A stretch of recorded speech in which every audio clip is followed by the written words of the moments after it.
All right, so we start this morning in Washington, where the Trump administration is introducing a new proposal that would require millions of Americans to reapply for food stamps. Now, officials say they want everyone on SNAP, that's the program that helps 42 million Americans buy food, go through a new eligibility review in an effort to crack down on fraud. Now, Agriculture Secretary Brooke Rollins, she said the administration is reassessing SNAP to make sure it is what they call strictly need-based. Let's listen. Never before has the federal government asked for the data, but it is a new day. President Trump is the president. We know there's a lot of fraud. We need to help partner with you all to figure out how to make sure that this money and these benefits go to those who truly need it. 29 states, mostly the red states, responded with their data sets. But here's the most unbelievable news I have really just over the last few days, that 5,000 dead people, that was just 1 month. The number is closer to 186,000 deceased men and women and children in this country are receiving a check. This is just data from those 29 mostly red states. Can you imagine when we get our hands on the blue state data, what we're going to find? It's going to give us a platform and a trajectory to fundamentally rebuild this program, have everyone reapply for their benefit, make sure that everyone that's taking a taxpayer-funded benefit through SNAP or food stamps, that they literally are vulnerable and they can't survive without it. Well, anti-hunger groups are pointing out that there's no specific data to back that. They argue the administration is overstating the level of fraud. They also point out that most households have to already recertify every 6 months and keep their work and income information up to date, meaning states already have to recheck eligibility on a regular basis. Now, the administration, though, they still have not explained how or when this crackdown would start or what that process would look like. And this comes after SNAP ran out of federal funding during the shutdown, sparking criticism from President Trump about the size and the cost of the program. SNAP costs about $1 billion last year. The average participant receives about $6 a day in benefits. Now, Rollins says she plans to unveil a broader overhaul of SNAP in the coming weeks, but this renewed focus comes as Republicans push to show that they are serious about cutting federal spending. Earlier this year, that one big, beautiful bill, it slashed $186 billion from SNAP and added new work requirements, the biggest overhaul in decades. Yeah, I've never seen an administration, at least in my lifetime, go out of their way to make people's lives miserable. I mean, everything that can help people in the smallest way, it seems like this administration is just hell-bent on cutting. Mm-hmm. Especially food benefits, which you would think would be off the table. Mm-hmm. So, and if grocery prices, speaking of food, have felt a little out of control for basics like beef, coffee, bananas, oranges, and tomatoes, the White House is now trying to undo some of the pressure caused by its own tariff policies. President Trump signed an executive order on Friday rolling back a long list of tariffs on more than 200 imported food items. That includes beef, coffee, tropical fruits, tea, cocoa, spices. These were tariffs he originally put in place as part of his push to make other countries pay to sell goods in the U.S., but now he's reversing himself, even admitting on Air Force One that these tariffs can raise prices, something shoppers have felt every day, every time they go to the grocery store. Analysts say the timing isn't a coincidence. In exit polls, voters say that they're frustrated with the economy and the higher grocery bills, and that frustration, they say, is what helped Democrats pick up key wins in several of those states that we spoke about a couple of weeks ago during election night. So we'll see. No word on when they'll actually start to see those. We'll see those prices come down, but he did sign that order on Friday to bring down the cost of about 200 grocery items that we buy, our basic items every day at the store. That's a little bit of relief. Yeah. A little bit of relief. All right. Yeah. Well, that's front page news. Thank you, Mimi. Coming up at 7, we'll talk Epstein files and the surprising person now calling for their release. All right. Hey, Mimi, you look like somebody first lady this morning. Okay, I'll take it. I'll take it. Michelle Obama, I'll take it. All right. Who pastor you married to? Everybody else, get it off your chest. 800-585-1051. If you need to vent, phone lines are wide open again. 800-585-1051. Call us up right now. It's The Breakfast Club. Good morning. The Breakfast Club. Yo, Charlamagne, Envy, what up? Are we live? This is your time to get it off your chest. I got an indoor pool, an outdoor pool. We want to hear from you on The Breakfast Club. We can get on the phone right now. He'll tell you what it is. We live? Hello, who's this? Hey, how you doing? So, So what up? Get it off your chest, brother. Hey, I got a question type thing for Charlamagne. You guys were just talking about the snaps thing, right? Yes, sir. Yes, sir. How you feel like the government changing up the qualification process for SNAP is making people's lives harder? Well, we got a bunch of people that's like receiving benefits and that a lot of times don't really need them. You feel me? Because I have no reason to trust this government, and when I look at things like the GOP signature tax and spending law that's poised to kick people off, SNAP already, I know that they're just going to use this as an excuse to kick a lot of people off who actually probably need it and say that it's a lot of fraud. That's probably not there. Not saying that it's not any fraud, but it's going to be a lot of people that they're accused of committing fraud. That's not. What I was going to say is I look at it in a totally different way. I feel like that whole SNAP and welfare thing, man, I really feel like that's our kryptonite. You feel me? As black people, that's our kryptonite, and we take that and we trade that in for a lot of stuff. Like meaning, like we get too used to that, we get too comfortable on that, and I feel like that take away our ambition to want more. It make us accept mediocrity, and it make us accept whatever our situation is because life. Black man. Can I ask you a question, black man? Who's the largest racial group receiving government assistance like SNAP benefits? It is white people. I'm quite aware of that.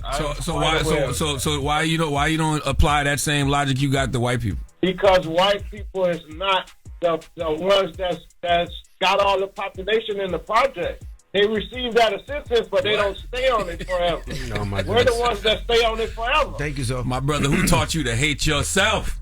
What is going on? But I do understand. I do understand what Zoe is saying, but it has to be a better way of doing it. What Zoe is saying is, if there's so many people that are getting these benefits that are dead, and they're just sending money to people that are not doing it, that has to be corrected. And I agree with that. But the problem is, you can't ask people to re-register every year because a lot of times, a lot of people don't have Wi-Fi, they don't have computers, and it takes more to try to re-register and wait on lines than anything else. And people need, at the end of the day, they need food, they need groceries, they need to feed their family, they need to feed their kids. There has to be another way to find out if people are fraud in the system, and they already not to re-register. And they already like been that. Off SNAP for 40 plus days already. Right. You know what I'm saying? So now you got to go through this whole long process again. Like, come on, bro. What are we talking about? Who knows how long that process is going to take? Right. The office is already backed up. They're always backed up, even before the shutdown. It takes forever to get in contact with anybody. And not for nothing, it's easy to find out if somebody died. It's easy to find out if somebody dead. You know what I mean? They ain't got to make people re-register and go through the process all over again. Get it off your chest. 800-585-1051. If you need to vent, hit us up now. It's The Breakfast Club. Good morning. The Breakfast Club. This is your time to get it off your chest, whether you're mad or blessed. I hate the way that you walk, the way that you talk. I hate the way that you dress. Everything with me is blessed. Call up next. 800-585-1051. Not just me. I'm what the culture feeling. Hello, who's this? Shay. Hey, Shay. Hey, Shay. What up, though? Get it off your chest, mama. Good morning. Hey, girl. Yeah, I just wanted to let my family know that I'm not mad at y'all for not telling me that my cousin has been sleeping with my previous boyfriend. It's been about 5 years since we've been together, but she claimed she didn't know that was him or whatever. She was around, he was around, but she said she didn't know that was him. However, I just want to let them know I'm not mad at them. They claim, they acted funny, like I should be the one that's upset. But they upset. But I'm like, okay, I'm not mad at y'all, like this, whatever. But I just want to let my cousin know I'm not mad at you, girl. Go ahead. And she allegedly pregnant by him, so damn. Do your thing, girl. I know why you doing this. Thanksgiving next week. You know what I'm saying? And things is tight. Nah, baby. I'm gonna walk in and do that. Oh, you gonna walk in and reiterate this message? There you go. Yeah. Okay. Yeah. You got a new man? You should come with your new man. You got a new man? I got about 3-4 of them. That ain't the problem. Talk that talk. She said she what? She got about 3-4 of them. That's not a flex, ma. No, don't walk in with all of them, though. That's not a flex, okay? But you know what? It seems like you dodged the bullet, though, so that's what's up. No, definitely. But I just want to let her know I'm not mad at you, girl. Go ahead, do your thing. All right, man. All right, now that's how you get BV, too. I just want you to know that, by the way. Thank you. What? That ain't my problem. It's been 5 years. Do your thing. Wow. 3 or 4 men and... You know she ain't think she was sleeping with all You ain't gonna know where the chlamydia came from. Hello, who's this? Man, my name's Junior. Get it off your chest. What's up, Junior? What's going on, Charlamagne, DJ Envy? I don't know if Jess out there or not. Jess right here. What's up, Jess? Hey, man, I be busy a lot. I be busy a lot, doing a lot of different things throughout my years and stuff, doing stuff for the community and all that stuff. And I'm the only brother of 2 sisters. So my sister, I had an idea of a few different things, but she just put out a book, and I just read a book. And just seen how all the domestic violence that she went through. You know what I mean? And I found out all this stuff by reading her book. So I want to get this off my chest to apologize to my sister for not being the big brother.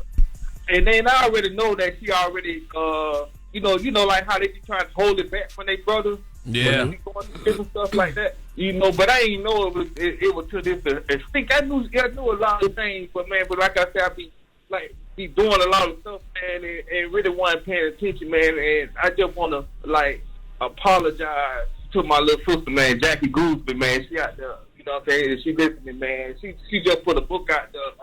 If anybody want to check it out, it's called "To Make My Pen Cry." That's hard. Did she tell you that she was getting abused? I'm sorry, relearning to make my pen cry. Relearning to make my pen cry. Did she tell you she was getting abused when she was getting abused? Say that again? Did she tell you she was getting abused when she was getting abused? No, man. I knew regular relationship stuff. Yeah. You know what I'm saying? But it ain't go that deep. You know, she ain't go that deep. And then when I talked to her, when I just talking to her, man, she was telling me that you know what I'm saying, you don't want to keep us out of stuff. You know, I don't been through trouble and all that stuff. You know what I'm saying? So, but at the end of the day, man, I want to apologize to my sister, man. She deserved that, man. I learned a lot of that stuff in that book, man. And it got me really feeling bad, you know? Don't beat yourself up too bad, because it's not like you knew what was going on and ignored it. That's right. Yeah, man. All right, my brother. If I can get anybody just to encourage anybody, you know what I'm saying, if they is out there, take the list, look, read to it, man, and I appreciate it. Yes, sir. All right, brother. Appreciate you, man. Absolutely. Damn. Get it off your chest. 800-585-1051. Now, we got the latest with Loren coming up. What's up, Loren? Loren last night. You soft launched your boo's hand. That's not the first time. That's the first time I seen his hand. Yo, you not noticing enough. That's not the first time. We went to the Eagles game last night. I was looking to see if the Rolex was real. Oh, baby, don't do that. Okay. Where'd y'all go? We went to the Eagles game last night. Okay. At the Lincoln Financial. Let me take a screenshot of the Rolly and to send it to you. Please screenshot it. We gotta make sure it's real. Don't play with me. We just can't have him out here. Don't play with me. Envy, why you up here with that scarf draped like that? Don't he look sassy? Yes. He looked like he need to be checking people's luxury goods somewhere. So now I cover my neck to make sure I'm warm. Put the jacket on too or something. No, he looks. That's what I'm saying. He's trying to protect himself. He got his crack covered this week. That's right. He looks like Frank Maggity, man. Just a little bit. Well, we do have. Damn it, man. Let me open this up there a little bit there. Go ahead. Just or tie it both ways. No, I'm good now. Forget y'all. Thing. Okay. We do have the latest coming up because there has been some golden shower rumors for some years with Drake, and he is finally clearing it up. All right. We'll get into all that when we come back. It's The Breakfast Club. Good morning. The Breakfast Club.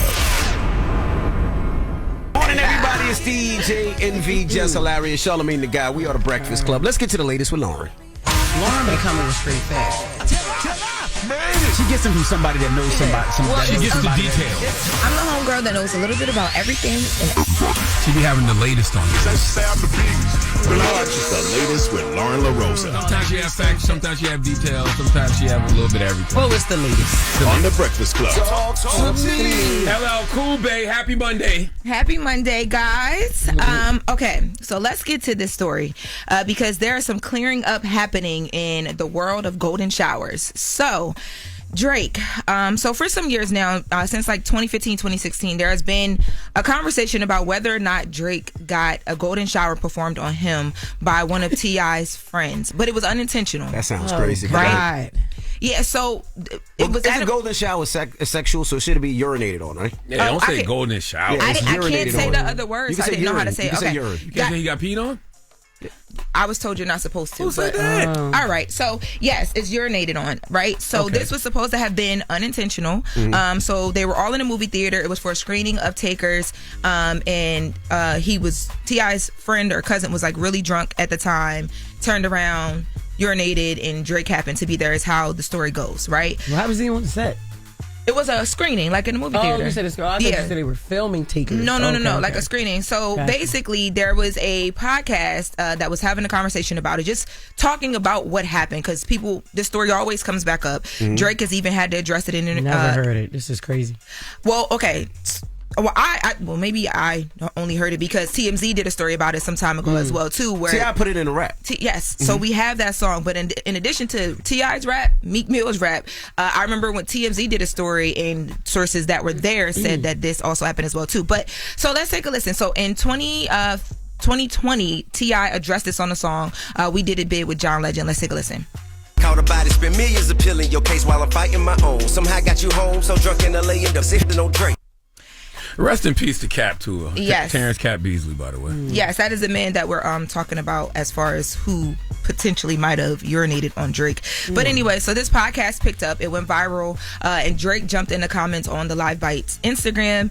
And he says that this did not happen. He's saying that this didn't happen, and that this only came up because people needed to make their interviews like bigger, where people would pay attention to them. He says, no man never peed on me, urinated on me in life. That story was for the net, because mans don't have ish to say to get their interviews watched. Laughing emoji. So he's letting people know that this isn't true. I wouldn't even have commented on this if I was Drake. The funny thing is, I don't think that guy peed on Drake. Like that takes a lot of balls to pull your thing out and to start peeing on somebody's leg. I think what probably happened is he peed on the floor, and then when it splashed, it splashed on him. That's what I think happened. I've heard about this story way before it was in any raps. Way before it was in any raps or anything. It was not intentional. He was just drunk. See? I said it was unintentional. Yeah, but I think even if it's unintentional and you put it in a song, I know Meek had put it in a song at one point. Like if it wasn't intentional and these rappers are putting it in a song, it's like, damn, y'all. It still make people be like, T.I. never said it was intentional in this song either. But would you have to say that though? You saying that I got peed on you, homeboy peed on me. It still sound crazy either way. It's like, damn, I'm the joke. It only became a story because Drake became a huge artist. If Drake never becomes a huge artist, then you just some guy who just randomly got peed on by a drunk person. By mistake. Well, all that, and also remember they were beefing with everybody, so everybody was trying to get as much tea or whatever dirt on Drake that they possibly could. That's how Meek Mill's used it. Let's take a listen to Meek's Wanna Know from 2015. That's how we say it. You in the movie theater. We ain't forget. Yeah, so he used it in that sense of the I guess situation to use it as something to throw back at. But so Drake he addressed it, so I guess we can put the golden shower rumors or urinated rumors to bed now. Not really. I was today when I heard about it. But it wasn't intentional. He said nobody ever said it was intentional though. But it did happen. It still got leaked on. Like, nobody ever said it was intentional. Nobody was trying to disrespect you, but it did happen. Hey yo, I think he feels disrespected. That's why he commented. The songs and all that. Yeah. So I don't think he peed on his leg and watch it drip down. I don't think that happened. I think he probably peed and it splashed on him. Crazy. Yes. But what did he do that night? Are we not talking about like what did he do when he realized I'm wet up? What'd he do? You probably go change your clothes. No. What did you do? What did you say? What did you? Why you do that, bro? They were probably all cool. They probably you just peed on me. They probably laughed it off. It wasn't beefing. They weren't like okay. I don't think they were beefing at that time. That's what I was more interested in. What happened after you looked down and saw you was drenched? What happened? Damn. Yeah, I think you just probably go change. It's not much you can do. There got to be more going on a Monday. Yeah, but I'm going on to that stuff now. Much you can do. We getting that. That was supposed to just be like, we get there, it's funny, clear up, then we move on. Old French fries, but go ahead. Yeah, well, Drake commented, so I got new French fries. It got heated up again. Yeah, so in other news, over the weekend, Pusha T had people kind of stirred up this weekend. He announced that his wife Virginia is expecting their second child, a baby boy. Cousin. Salute to Push.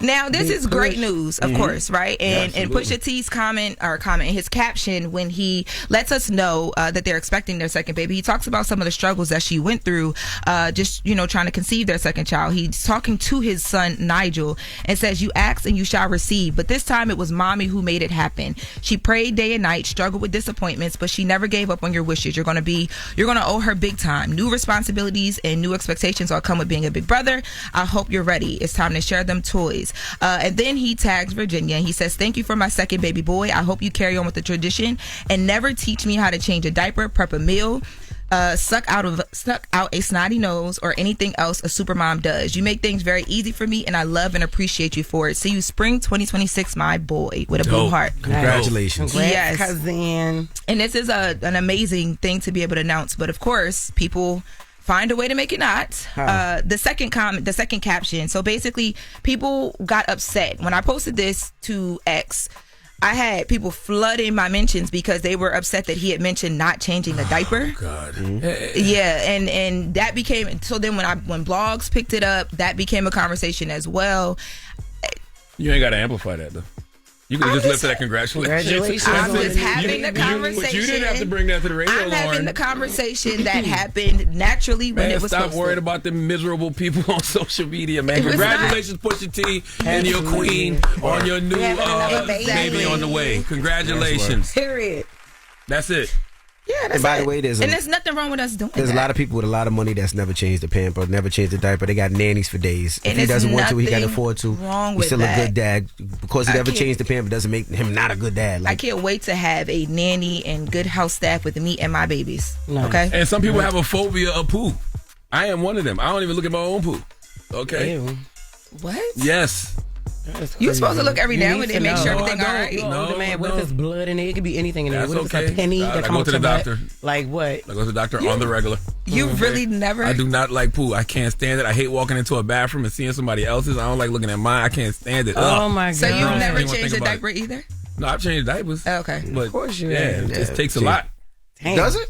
Yes, man. Your I got stomach 6 weak kids. like It's that? easy. Yes. I do not I like didn't say change if it's that. your I own. done suck snot out of kids' nose. I done did all that. With Got a your baby mouth? nose? Why you have Yes. to do that? I ain't never did that with my mouth. I You did that with use the suction thing. Yeah, but if we didn't have the suction thing and the baby needed it, just suck it right out. You go That's all crazy. I got 6 I ain't kids. never seen Yeah. that. I ain't By the way, I ain't like never that. seen that. I've never heard of that. I ain't never even growing up. I ain't never seen no Yeah, woman me do that. I don't know what they be talking seen- about. okay, I've seen young If you women ain't got do that. the little thing, I ain't the never syringe. seen nobody The put their syringe, mouth on yeah. a kid's nose and suck it Hey, up. if you And ain't I've got the seen- syringe and the kids is suffering because they can't breathe, Yeah, 1, 2, 3. yeah, I done yeah. had 6. I got 6 kids. That's So I what I'm done been saying. through If they everything. can't breathe, it's different. I just never heard of I that. got 4 and I ain't never seen that. And I come from 6 and I ain't never seen that. I seen a woman done it blow before. in her kid's mouth too to help the baby be Yeah, able I've to seen blow that. the Yeah, snot. like it looked like CPR. You blowing the kid's mouth Yeah. and the snot just shoot out the nose. Yeah. Well, shout out to all the moms and the dads. All right. Period. Well, Yes. that is the latest Make with sure you Lauren. pre-order till death. Do we parent? If you're a parent Yes. out there, you want to figure out how to co-parent the right way, and you know what I'm saying.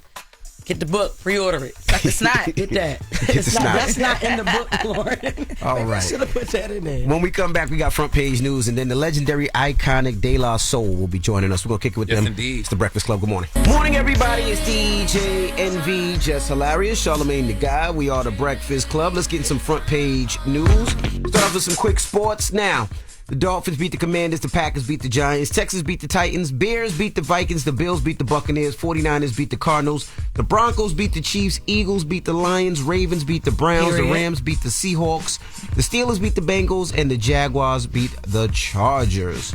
Now, in Monday Night Football, the Cowboys are going to lose to the Raiders. Nah, I mean, we'll win that game, but I'm not staying up for it. I'm not staying up to watch a 2-7 team and a 3-5-1 team, even though I love my Cowboys. I'm not staying up past my bedtime, rather. My bedtime's 9:15. You ain't going to miss nothing. Probably, man. What's up, Mimi? Good morning, Envy, Jess, Charlamagne. How y'all doing this morning? Peace, Good Mimi. morning, girl. Good. Good morning.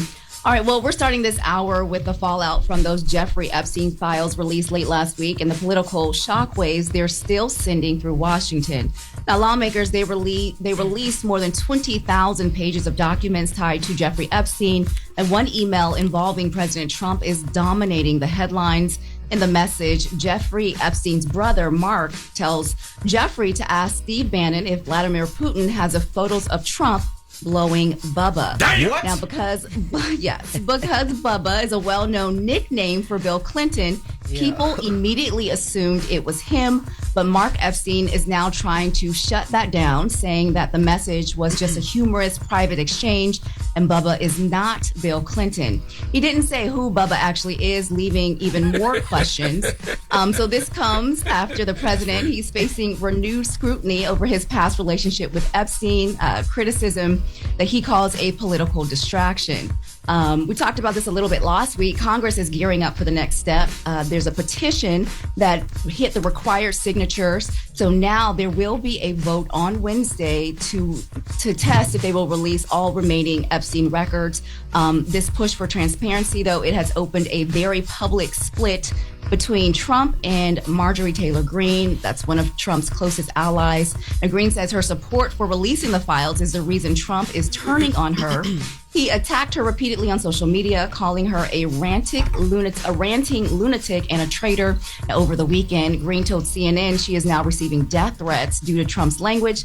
Let's listen to some of that exchange. The most hurtful thing he said, which is absolutely untrue, is he called me a traitor, and that is so extremely wrong. And those are the types of words used that can radicalize people against me and put my life in danger. We have seen these kinds of attacks or criticism from the president at other people. It's not new. And with respect, I haven't heard you speak out about it until it was directed at you. Dana, I think that's fair criticism, and I would like to say humbly, I'm sorry for taking part in the toxic politics. It's very bad for our country. Yeah, I have no problem with people changing their mind, especially when it comes to anybody who supported Trump or voted for Trump, because I just think it's obvious, that he doesn't give a damn and what he's doing to the country. But I don't trust Marjorie Taylor Greene. Mm-hmm. I just don't. I don't know why. She's doing what she's doing, but something ain't right. I don't know. I just it don't feel genuine. Mm-hmm. It doesn't. It feels like there's some sort of ulterior motive, something happening there. But late last night, there's one more twist. After resisting efforts for days, President Trump suddenly reversed course. He's now saying or telling House Republicans that they should vote to release the Epstein files. On social media, he wrote, "We have nothing to hide, and it's time to move on from this Democratic hoax perpetuated by radical left lunatics." Now, hold on, Mimi. Did anybody ask him about the PP sucking rumors? Like, I mean, did he have to clear up any of those rumors? Like, you know what? He was asked by reporters, and I think he went off into some tangent about who were you with? Fake news, fake reporter. You're an awful reporter, and he kind of just went into that whole rant that we've heard him say before. He did not, specifically address that. So no. Yeah, I mean, just because Bubba's not Bill, don't mean that that's not something to still be asked about. I mean, I want to know, who Bubba is. Are there incriminating pictures of our president out there blowing on Bubba? Like, that's wild. It is wild. So we will see on Wednesday, because the House is going to vote, and if they vote to release all the Epstein files, then everything should come out. And so hopefully there will be some answers in there if who Bubba is and sound crazy, all of that. Yeah, I don't know if any of this is true, but I was kind of looking forward to Bill Clinton having to come out and say I did not have sexual relations with that president. Because I was like, damn. So Bill Clinton's whole career is about to be defined by jobs, like damn.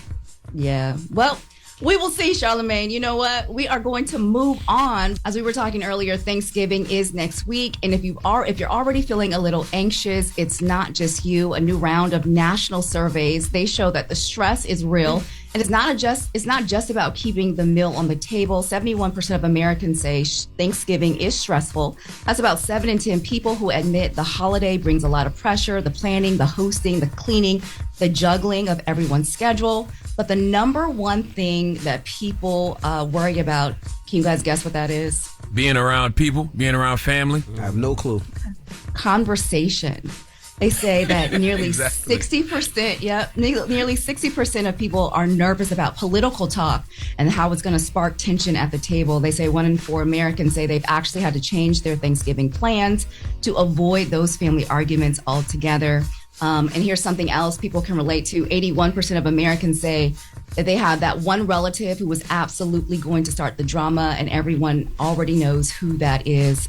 The good news, though, even with all that stress, 94% of Americans, they still plan to celebrate Thanksgiving. Most say the traditions, the family time, they are worth the awkward moment. That's why you got to be the family member that causes the drama, so you always set the tone. You got to be the one that they don't see coming. Oh my God. Okay, so when you that person, you set the tone. Don't let nobody else come in there and set the energy for you. What's wrong with you? We ain't got that problem. We only got one family member that's a Cowboys fan. He's the only one that we beef with the whole time. That's him. Others that nobody cares about none of that other stuff. Rome is the family member for me. Oh, for real? Yes, Rome coming to my house with all 5 of the kids. And just go and drink too much and just tell you know why I had a problem with you. And go down the line, everybody. But see, the problem is when he bring his kids, does his kids respect your place, or do they jump on the couch and do stuff? No. Like, They respect my place. Yeah, Rome do a pretty good job of disciplining his kids. They're not untrained or anything like that. It's Rome. It's Rome. Okay, yes. Rome is there. Make sure Rome get an advance copy of Tell Deaf Do We Parent before Thanksgiving. Add a little razzle dazzle to Thanksgiving. Gosh, and him dropping this book, he gonna have some things to say for real. God damn. Thank you, Mimi. All right, well, that's your front page news. I'm Mimi Brown. Follow me at Mimi Brown TV. For more news stories, follow the Black Information Network. Download the free iHeartRadio app or visit BINnews.com. Peace, Mimi. Thank you, Mimi. Thank y'all. All right, when we come back, we have the iconic and legendary group De La Soul joining us. Their album comes out on the 21st, so we're going to talk to De La Soul next. It's The Breakfast Club. Good morning. The Breakfast Club. DJ Envy, Jess Hilarious, Charlamagne the Guy. We are The Breakfast Club. Loren LoRosa is here, and also Nyla is here as we introduce some legends, some icons in this game. Long Island's own De La Soul. Yes, welcome, brothers. Peace, my brothers. My voice is a little shaky. That's why good. I had to make sure I was here for y'all. Thank you, bro. Peace, brother. OG legendary, man. How y'all feeling, man? New album, first album in 9 years. Yeah. In the sky. Yeah. We feeling good, bro. We feeling really good, man. No blessing to still be a part of the fabric, man. Yeah. That's all. I always like to be a part of it. You are the fabric. Leave the fabric. Be a part of the fabric. Part of it? What? Come on, man. When we have legendary groups like this, I like to start from the beginning for people that don't know and introduce them to. So how did De La Soul come together? Man, we met in summer school. Damn, why you had to say that? I was intelligent. We was in summer school, not doing too well that year before. Right. And, for some reason we clicked in class. Mm-hmm. And from there, we would pretty much end up at one another's crib after school and started messing with the music, you know. Yeah. Poss and Dave wasn't really known as MCs in the neighborhood back then when parties was happening. I was DJing around the neighborhood. Paul was DJing around the neighborhood. Prince Paul, yeah. Prince Paul. Yeah. Salute to my brother, Prince Paul. And then things just started to click. Mm-hmm. We started to realize we got something here. Mm-hmm. And we just kept it going. And when we finally met Paul, things started to really change. You know? At that time in Queens, it was hard records at the time, right? Mm-hmm. Yeah. But you guys went the other way. Mm-hmm. So break that down of why the difference, of why the native tongue kind of stuck out. It was just who we were, man. It's really hard to explain. We put together records based off what was in our parents' cribs. You know what I'm saying? Like, we loved the Cool G raps, the Rakims, the Canes, all that. We loved all of it. But, you know, it just what appealed to us. Even Mace could come from a more street background from Brooklyn. I came from the Bronx at a really young age, and moved to Long Island. But we were just using stuff in our crib. We knew Biz. Biz showed us that you can make these dope records but have fun, and that kind of just spoke to us. So we just this is what we did when we was putting together records, and it just was what we wanted to present. What was the hip hop community in Long Island? Because y'all know you got the Rakims and the Public Enemies and the Biz and the De La Soul, Busta, you know what I mean? Yeah. JVC Force, EPMD, EPMD, Keith Murray. What was the scene? The scene was more backyard parties. Yeah. VFWs. Backyard. A lot of VFWs. And college parties. Yeah. A lot of college parties. Yeah. And that's pretty much how we rock. We had a spot called the Dugout around our way, and that's where everybody came and rocked. You know, you never knew who was gonna pop in there, and then all the local talent, you know, between DJs and MCs that was just trying to do their thing. Roller skating too. Roller skating was big. Roller skating was a very big thing also, yeah. And y'all all knew each other? Like, who all knew each other? Who what era was that? We knew each other. We knew who EPMD. We would see them here and there. Like even Freddie Fox lived out around that way. My brother Freddie Fox. So we would see him. Freddie Fox would beat your ass. He sure was. Him and his brother. The Supreme. They called themselves the Supreme Force. Me and Dave at that time was still in high school working in Burger King. We would see him whipping people all up and down the mall. You know what I wanted to know? Do you feel like if De La Soul wasn't from Long Island, De La Soul would be a bigger group? I think Long Island is that one place I always feel like people just leaves Long Island out for some reason.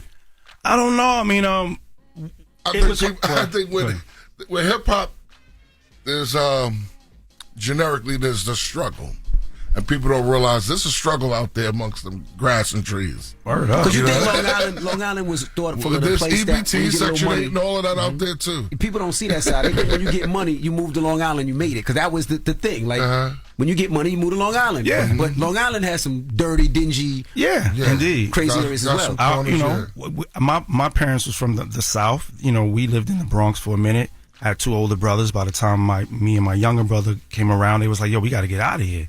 So they did the same thing. They moved us to Long Island. Respectfully, all the white people ran away, and we was there. But there was some grimy parts of that place. I mean, Wine Dance is like baby Brooklyn. That's what it was named. If you were from the boroughs and moved to Long Island, you had some challenges because them dudes was gonna definitely let you know you ain't who you think you are from the boroughs. We'll pop you with a shovel out here.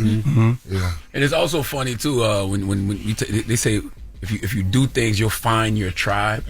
I feel like y'all found y'all tribe literally when it came to the native tongues. Indeed, because when we first came into it, it was like being in a high school. You've already heard Nice and Smooth records, and now they're hanging with you. You already heard Audio 2's records, and now you're around them in Light, and so we all hanging around. But when we met Jungle, it was like, sit at my table. Let's do the beats on the table, us, and then they bring around Q-Tip, and it's the same thing. And then Latifah comes hang out with us. So it was just like this frequency that we just all felt like, we should really like be around each other and make records. How was recording back then with all those people that you just named? How was those studio sessions? Man, that was crazy. Yeah. I mean, you just never know who's gonna pop in the studio that day and make a song. I mean, we hung out a lot, so making a song was like second nature because we were just together a lot. And then, the vibe of just wanting to play records and make records, and we were kids loving this thing, that's now called hip hop. Yeah. Even when we were doing it wasn't called hip hop yet. Yeah. You know what I'm saying? It's like this rap thing. You know what I'm saying? We're trying to do this. We're trying to figure this out. No, that's real. And when we got the opportunity for somebody to spend their money on your dream, it was like, let's go. Yeah. And we could sample records, and it was like new toys to play with. When y'all sample records back then, did y'all clear the records, or y'all just put them out? We gave it to the record company to clear, and if they chose not to clear it, right? We knew we needed to get permission. How you go about getting permission, we didn't know that, but we knew the record company was supposed to do that. Did they do it for your records? Some, and not so. Yeah, I know y'all went through everything with the lawsuit with the clearing and not clearing. That kind of messed y'all up when things started going digital. Yeah. Indeed. So what was that journey like? Because you got all this great feeling, all this great music, and then the business kicks in, and it's like, whoa, wait. Like, we were kids figuring this out, but now the adult business kicks in, and it's making it where you guys kind of disappear when the streaming era started. We missed the download era. We missed all that. That's crazy. Download era, streaming era at the top of it. Yeah, so, I mean, now we were putting out newer records that weren't involved with our catalog that was on, say, Tommy Boy, the first 6 records, but we had good people who was in control of this catalog at Warner Brothers, and they're trying to help us to get it right and get these samples clear. But you know how with record companies, then a new regime comes in and everyone leaves, and now you got to start over again. And that's where it really became an ordeal, where it just took too long. Leor Cohen was up there, and he was our former manager. He was trying to help us out, but then he left. And he left. Yeah, so. And then Tom Silverman tried to come back. Yeah, and he got the catalog back. And that's when things started between us and him. Yeah. Because he offered a deal that wasn't really cool. How does the label end up with a 10-90 split? How does the label get 90? Because I'm thinking like back then there was no screaming, so it's not like y'all signed something like that. So how did it just end up with a 10-90? I don't know, man. Usually us, the artists, just like sometimes us, the people, whatever we're being introduced to, it's already been figured out. They give it to you, and I think it's the same way. It's like they already know where they're going. They already know that this streaming thing is coming before we even know it's coming, and I just think it has a lot to do with that. And back then, you was getting paid on like 12 or maybe 18 songs, you know? And it would be like a 12% to 18% royalty anyway. Back then, that was kind of standard, you know? But what we didn't know is those admin fees is what can make it 10% when you're paying that admin fee on the back. It's what, administration? What's that? Yeah, the administration fee. Yep. That's crazy. How does it feel when you see the younger generation finding new De La Soul? So Nyla, who's our young OG over here, we did this. We do this segment called Pass the Aux, and I think the first, maybe the first or second one, she came in there and she was like, "I got a De La Soul record." And we like, De La Soul is new, and she played a classic, but it just had joined the streaming, and she's a native tongue fan. She played a song off Cabin in the Sky today. Yeah, today. So how does it feel when the young generation hears of that? Because it's almost like a recreation. It's beautiful, man. It's amazing. Like even right before the catalog came out, Marvel had came to us and like, yo, we want to put one of your oldest songs in the Spider-Man movie. We was like, yo, that'd be amazing. So it was a big thing where at the end of the movie, when the three Spider-Mans come together, they play Three's the Magic Number. And everyone pulls out their phone, your young kids trying to Shazam it, and they still couldn't find it because it wasn't up yet. So it's just amazing, like how even all of us living in our homes and listening to like a Gladys Knight record, and your parents would be like, "What do you know about this?" But you was around them, you're hearing it, and it speaks to you, and it's just great to see something that we did in '89 is speaking to someone right now. It's the words for it. If De La started in 2025, what would Native Tongues look like today? Like, who are the artists you'd call? Who would we call family? I mean, I would immediately think like, Odd Future, them dudes, Tyler the Creator, those Earl Sweatshirt, Anderson .Paak, like those dudes are us. Like, we would be hanging around, running around, that bugging whole out. NX Worries crew. Everything Kendrick too. Kendrick, indeed. Kendrick. Indeed. Yeah, for sure. Indeed. Who you see now? Rhapsody? Rhapsody, yes. Oh, Rhapsody. Absolutely. Yeah, definitely. Yeah. Definitely Everyday rap. man type rap. Cole. Cole, That's, yes. Yeah. I mean, half of the rappers that are out right now. Ruben Vincent. Yes. Definitely Ruben. Yeah. But No I am doubt. curious about just like aesthetically the world that you guys built, the bright colors, the flowers. Who inspired that? It honestly, we were just doing music. When it came time to promote the music, the record label was like, look, man, everything y'all making, it's not like what anyone else is doing. And it reminds us of this era, like Woodstock and hippie. Would y'all be down to try these covers? Mace wasn't really with it. Nah, I wasn't really with it. But I learned to appreciate it over time. Yeah. And so when as he said, we appreciate the fact that when you put this cover next to like NWA's cover or Rakim's cover, it stood out and it made someone pick it up. And we started learning how people would tell us like, yo, like it was because of you I learned about Rakim because I saw this cover. It seemed like it was safe. And we started listening to it, but we got into hip hop and realized all hip hop is what it is. Like, what's the difference between hip hop and a gangster movie? It's like, it ain't really real. You know what I'm saying? So crazy, just because I'm thinking back of the influence that you guys had. I remember back then we didn't care about gold jewelry. I wanted my African pendant, and we wanted it from Jamaica Avenue. It had to look a certain way. It had to be a certain way because De La Soul wore it. Which is Dominican. I was about to say, imagine Envy with an African pendant. You feel like, are you lost? So you displaced? Wow. I am not Dominican. That's wild when you think about it. I am not That's Dominican. influence that y'all have. Can y'all imagine him trying to have an afro with a pendant? I'm saying, yo, the Dominicans, our Dominican Haitian brothers, we know that. With all them colors with that African pendant on, just confused. Yo, if you see some of my old pictures, I didn't have cross colors with the African. Like it was crazy back then. New York was crazy. Yeah, man. That's fire. Do you think the industry ever fully understood how radical and rebellious what y'all was doing actually was when y'all first introduced it? I'm being honest. I think so. Well, I don't know if we really understood it. Nah. I'm being honest.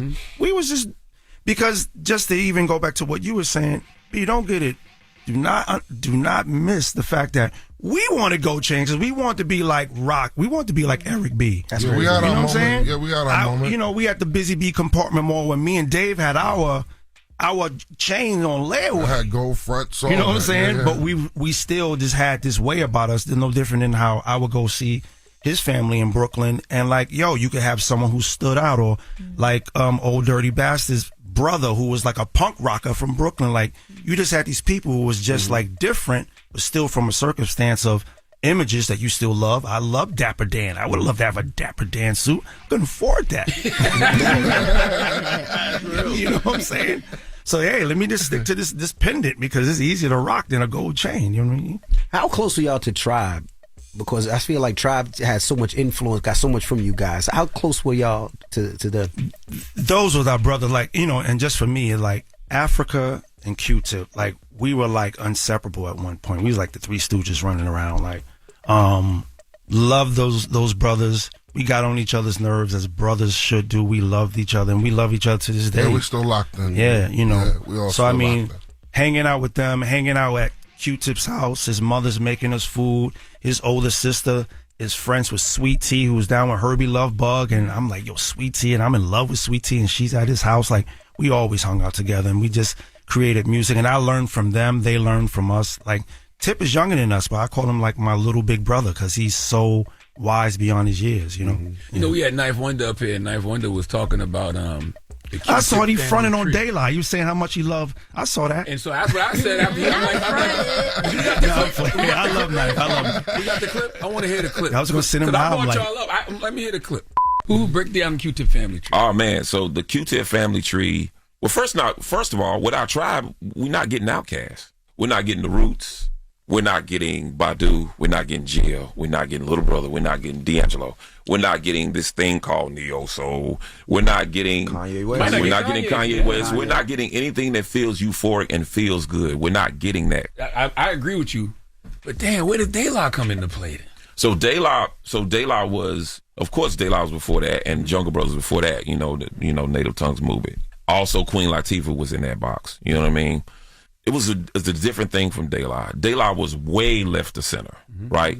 You know what I mean? So I think Tribe, and this is gonna sound crazy because De La was from Long Island and more street. Tribe was. Tribe was more street, and you noticed it because when De La and Tribe kind of dressed the same on their first on 3 feet, and people's instinctive they dressed the same. By the time Tribe did Low End Theories, baseball jerseys and hats, bro, like they totally just changed everything. But I don't feel like you get any of that without 3 Feet High and Rising. No, you don't. I mean, but I would say like we were definitely like-minded and we were like in kinship together when it came to creativity, and like you have De La being De La and you can have Jive Records like, yo, these Tommy Boy dudes, they won with this. They won with De La. Like, let me find my De La. And like that's Tribe. Tribe was theirs, but we even knew that Tribe ain't De La. Tribe got this thing that like Tip was coming up with stuff like I was like, yo, how is he doing this? How is he coming up with all this? The jazz influence. Yeah, it was crazy with him. It was way deeper than where we were going. Yeah. Because we were actually messing with a whole lot more pop culture of a different period. Yeah. You know, we would sample Peg, you know, from Steely Dan and make a record like Tip was just going elsewhere with it. So I get it, man. I understand where certain things and frequencies that Tip or Tribe was on that the brothers related to, but a lot of the brothers related to us as well. And even with De La Soul Is Dead, our second album, we left all that psychedelic stuff to the side as well. It just was so iconic. People didn't want to let it go. I mean, our second album was called De La Soul Is Dead because we were saying we was getting off the hippie just stuff. killing off an image. Yeah, the image. The image that was drowning the music. Yeah. The Daisy always meant, it was an acronym. It meant the inner sound, y'all. Yeah, DA was the I as inner, S as sound, Y as y'all. Yeah. So it just, you know, the images just took it elsewhere, obviously for the record company to try to sell some records. And I can't front on the art department listening to the music and making this cover because this is their interpretation. Yeah. You know what I mean? So over time, I began to appreciate what the effect it had on everyone. You know what I mean? I still don't think you get Tribe without De La. So of course I understand the Q-Tip family tree thing, but De La to me sparked all of that. Well, you know, to speak in Tribe's defense, they had a lot of success. Oh, absolutely. You know, so when we talking industry standards, they sold a lot of records, man. Mhm. You know, they had some joints, man.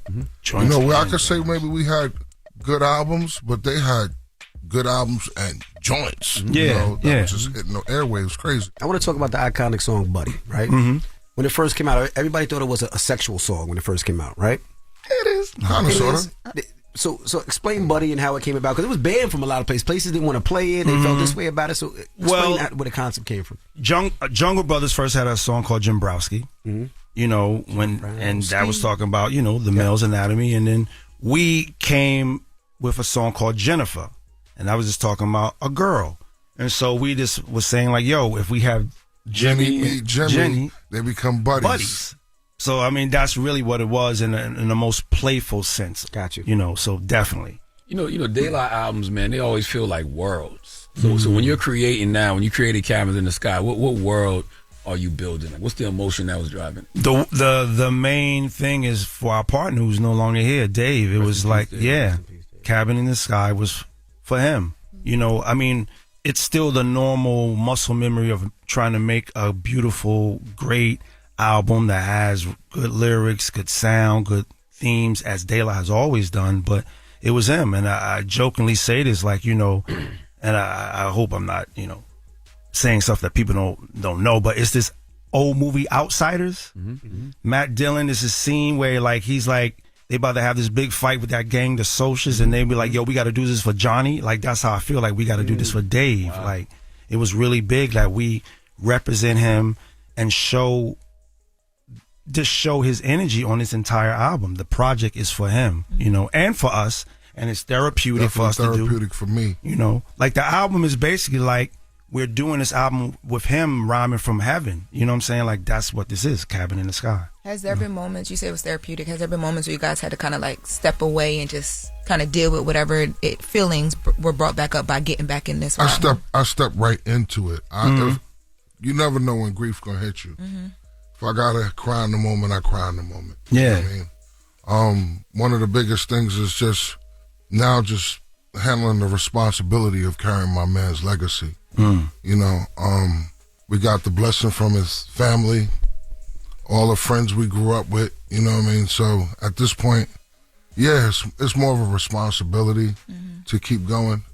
And we had plans. So it's just carrying out the plan, really. How do you honor Dave's spirit creatively without trying to imitate or recreate what he did? Well, nothing that we used of him was like manipulated, in a sense. Like, whatever song you hear Dave on, that was a song that he was on.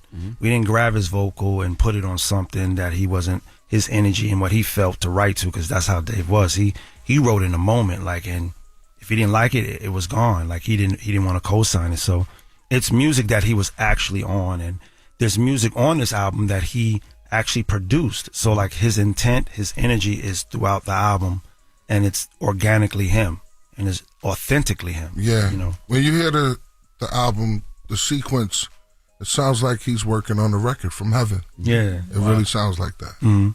When you step on stage now, does performing, you know, the older catalog feel different emotionally? It can. I mean, it took a minute to get used to. It be those moments where, you know, I say something, Dave was supposed to come in, and then I would be ready to jump in ad-lib mode. And then I'm saying something, and all of a sudden I'm waiting for him to jump in, like, oh, what am I doing? Like, I got to jump in because I got to say the rhyme. So it took us a moment to get that, but we got it down pat because we stay moving. We stay always doing shows. So, yeah, it took a moment for us to get it, but we already there with it. Yeah. What's something about Dave as a man, not just an artist, that you want fans to remember forever? Wow. Man. Wow. A man. Hey, man, he lived a full life, man. If anybody did it their way, he did. Definitely. He unapologetically his way. Yeah. You know, when I sit down with the homies and we talk about it, like the ones that aren't a part of this music thing we grew up with, and they're like, yo, man, just know that, yo, man, he did everything the way he wanted to do it. Yeah. You know? So don't don't fret. Yeah. They've lived a full life. A full life. Yeah, Dave Chappelle kicked that to us as well. Like, he was like, yo, man, Dave lived a life that was so dense because he lived like damn near like 3-4 lifetimes. What he got to see, who he got to influence and help. And it's the truth. I mean, like, he had a life that for him to not, we all have, I would feel, I know I do, I have people that is no longer here. And you kind of feel sad that they didn't get to do certain things that they wanted to do, or they didn't get to make the mark they wanted to make, or change their ways. And Dave lived an amazing life and did so much and evolved as a man, as a father. He did so much for us. Dave's son played in the league, right? Did his son play football in the league? I thought. Oh, my son. No, my his son played. Oh, wow. Yeah. Yeah, but Dave had the bird's eye view of our whole thing. You know, where I can be on the ground and in the street with it. Pops is on the where he at with it, but Dave is up here. You know, always kind of looking at things from a real quirky perspective. Yeah, he brought the real different edge of who we are. Like that real quirky edge. When history books talk about De La Soul 50 years from now, what's the sentence you hope is written? We did it our way, man. We had fun with it, and 3 black men who stuck together. Done. There you go. Thank you so much, De La Soul, ladies and Thank you, gentlemen. bro. Their new Thank y'all for album, having us. Cabins in the Sky, comes out on the 21st. The chat loves y'all, by the way, our Twitch. Yeah. And I texted Ninth, and he wanted to tell me. I mean, get out. No, he said thank you for letting him be a part of y'all tree. Oh, we love Knife. Man, That's I love our you, brother. Knife. I love little brothers, man. Yeah. All of them, for real. Yeah, I love That's those what it brothers. is. It's the Breakfast Club. It's De La Soul. Let's get right to the latest with Loren. Loren becoming a street fan. She gets them from somebody that knows somebody. She gets the details. I'm the homegirl that knows a little bit about everything. She be having the latest on you. The latest with Loren LoRosa. Sometimes she have facts, sometimes she have details, sometimes she have a little bit of everything. What was the latest? On the Breakfast Club. Talk to me.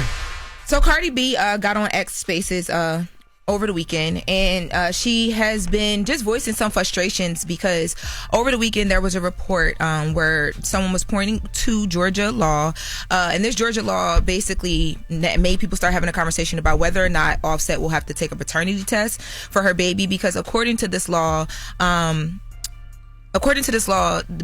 there would be conversation about whether Offset can claim paternity because the baby was conceived while they are still married on paper, right? So this is a conversation that people then start having. Cardi B hops on X Spaces and she says that it's not funny for people to even have these conversations because at this point she alleges she's fearing for her life following the divorce. Let's take a listen to Cardi B. I be trying to keep the peace, but I'm really tired of getting harassed. And when I get harassed privately and I ignore, that's when I start getting harassed publicly. And I have every single receipt. If you want to keep sending blogs to harass me, I can't take it anymore. Sometimes I sleep and I wonder, like, this is not normal. You see crime documentaries, you see on social media about women getting killed every other day. Like, it's like, I'm a real tough. There's a difference between being tough and there's a difference between somebody having an unhealthy obsession with you that you have to you gotta be concerned. And I'm really starting to be concerned. And I'm so tired because I want to detach myself from and it's like, it just doesn't stop. It's literally a nightmare. And people think it's so funny. It's not funny. You got these weird men talking about this person should be petty. It's not cute to tell somebody that has a mental illness and have substance to be petty to somebody that's raising their children. Yeah, so she's going through real things as these conversations are happening. And I don't know. I feel like, so let's back it up. I reached out to an attorney in Georgia who does paternity cases because I wanted to first of all understand why this law would even be pointed to, like, is it even real? So I talked to attorney Ashley Walter with the Walter Law Group, who handles high-level paternity cases, and she said that this is a thing because basically a court will automatically assume that the baby is like of the marriage when you are legally married and you do get pregnant. But if you know what's going on behind the scenes and that's not the thing, that's basically just what you tell the court and then you move on. But it became a story because it's Cardi B. But I think it's sad to watch, her go through this, on Offset's side, right? Like, she's claiming things are happening. There's a lot happening publicly because, she did just welcome a baby and it sounds like she's actually going through things that she is fearing about. But we're just, having conversations about it because it's not our real life. Yeah. So it's troubling to see. But yeah, so she got online because she wants to let people know, stop having these conversations, stop egging things on. And another part of this as well was there was a post and delete. So Offset had posted my child and then removed that online, and that kind of revved it up as well because this was happening all during the same time. So this is kind of some of the stuff that we've been seeing back and forth with them more recently. And she even though just gave birth to the baby. Yeah, Cardi B just gave birth to the baby. That was a week ago. And he posted my child after that, after this whole thing got it was all over the place, but that was deleted. So yeah, she's just speaking out on herself or for herself. Yeah. Now, in other news, she sounds very down. So healing energy for sure. Yeah, she sounds very down. It's a lot to deal with. Yeah, you know what I'm saying? Like you gotta. Baby, so. She's Cardi B. It picked up everywhere. Yeah. Now in other news, so Juvenile, we talked about this last week, but I told you guys that the interview he did with Drink Champs would go live on Drink Champs over the weekend, and it did. So I watched the full interview, and I learned some hip hop history. What was that? So I found out, I know DJ Envy people don't think he's a real DJ.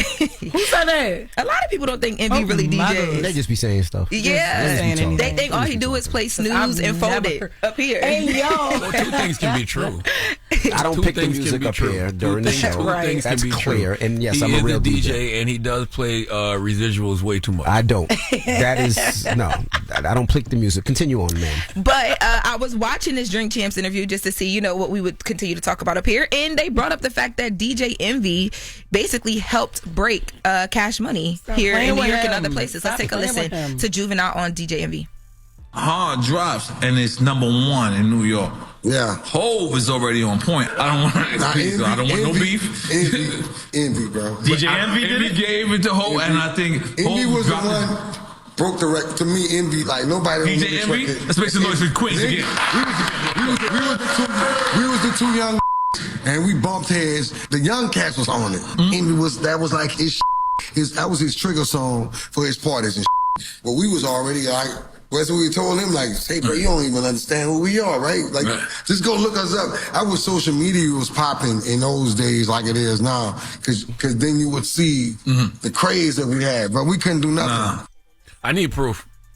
What? I need Juvenile. He just said it, yo. I need more proof. I blame that all on Hampton University. Going to college is actually Virginia, in the South. Virginia, yeah. So we going to school in Virginia. I had roommates from different areas of the country, and they would bring back all the stuff from New Orleans and all the stuff from Louisiana, and that was one of them. And when I played it down there, you had to play it because it was like, when you go to college, there's a New York section or DC section. There's people from everywhere. So you had to play that record, and the record used to catch so crazy. So when I did the mixtapes and I brought it back here, I would play it every weekend here and all the clubs here, and it took off. And I love Juvenile for that because he always gives me a lot of respect. And then when I started working on my own projects, Juvenile never charged me, not one dime. He always showed love, so I always love Juvie for that. Shout out to you being Wendy Williams of the records. Envy, shorty. How the hell is he Wendy Williams of the records? Because he's breaking music in different areas. Lord. A lot of people heard it first up here because of DJ Envy. That's what Juvenile just said. But why is that Wendy Williams? Because it's an exclusive. I get what you're saying. Because Wendy would drop, people would get the stuff news first. They would hear things first, hear people first. Oh my God. That's his OG, but he don't understand nothing when it comes to her. That didn't make any sense. Anyway. Because Envy comes from the tree of DJ Clue. So yeah, that's the era. That's the era. The Clues, the exclusives. Yeah, the exclusives. Yeah. Okay. Yeah, but salute to trying to Juvenile. make the two worlds relate. It didn't make any sense. And give Envy some props. Yes. I appreciate the props. You give him props by saluting his OG that he learned from. DJ Clue. Okay. Drop on the Clues bomb for Clue and Envy. Salute to Clue. Clue ain't nothing to do with that, but yes. Had nothing to do with that, but yeah, salute to Clue Juvenile. was the exclusive guy. Yes, but for a generation of... It had nothing to do with Juvenile and High, breaking High, but no, but cool. I'm just saying, Clue good. taught you to get... Now, you don't want to give Clue the props. You ain't want to give Wendy the props when Dame Dash is up here. That is not true. I always give Wendy Clue the props. Yeah, I always give Clue props. Always. I still don't believe the Juvenile story. I need more proof. I need more That evidence. is crazy. Juvenile himself told me. He's a hater. Right, literally. Nah, Envy does do that, though. Envy did that. Envy did that for me before. Was that one of your songs? Yeah, he played Nasty Song way back in the day. Oh, this here little Nasty Song. That goes crazy at all the HBCU homecomings. Nice. Envy broke that in New York. That's a fact. I know that's right, y'all. Well, yeah. And I don't even think I knew you at that time, right? I knew No, of you. not like that. Nope. I just knew you was a gay guy running around with Wendy Williams, and I still That's supported what I you. thought about you too. They said the same thing about him. Hey, yo. It was like Envy's the gay guy that run around Miss Jones. And then we both So then the queens linked up. And then we bumped into each other in the street one time. Ooh, y'all was bumping. Hey, y'all the same. I think we had type of dinner. We dude had is dinner crazy. once though. We had dinner like once way back. Who paid? Who paid? Did Neither one y'all of us. ask each other, was Yeah, y'all somebody gay? else. Nah, Did we y'all never- ask like, "Are you gay?" Oh my God, that was the first day. Look at me blushing. I never thought he was gay. Speaking of, happy birthday, RuPaul. It's his birthday. Damn, I drop bet a it's clues bomb from amazing. RuPaul. Salute to RuPaul. He still look good. I know that's right. Happy Legend. birthday. Legend. All right. much. Well, that is the latest with Loren. Charlamagne, who you giving that donkey to? Man, 4 after the hour. I need two brothers, man. Two grown-ass men. One is 64, one's 55. Mark Foy and Antonio Johnson need to come to the front of the congregation. We will not be doing this during the holidays. You hear me? Lord. Okay? All right. We'll get to that next, so don't move. It's the Breakfast Club. Good morning. Don't be out here acting like a donkey. Hee-haw, bitch. Hee-haw. It's time for Donkey of the Day. I'm a big boy. I can take it. If he feel I deserve it, ain't no big deal. I know Charlamagne guy gonna have some funny shit say out his mouth. If you gotta say something you may not agree with, doesn't mean I'm mean. Who's getting that donkey? That donkey. That don't. Donkey of the Day, right there. The Breakfast Club, bitches. You can call me the donkey of the day, but I mean no harm. Yes, Donkey of the Day for Monday, November 17th goes to 64-year-old Mark Foy and 55-year-old Antonio Johnson, both of High Point, North Carolina. Listen, I know we talk about how hard times are financially right now for a lot of people, and after 43 days of a government shutdown, 42 million people having their SNAP benefits disrupted because of the shutdown. I think it's an understatement to even say times are hard. Okay, people are struggling in ways that we can't even imagine. And it's sad that we out here debating the basics, okay? Food, clothing, shelter, healthcare, those should be rights, not privileges afforded to everyone in this country. I mean, the government shutdown had us debating on whether people should eat or be sick. That's how you know we've jumped the shark as a society. But what also lets me know we are very far gone is what happened between Mark and Antonio, okay? 64 and 55. These are grown-ass adult men who both can eat from the senior menu at IHOP. Okay, when you can get discounts from IHOP because of your age, it's time to relax and lean all the way into 1 Corinthians 13:11.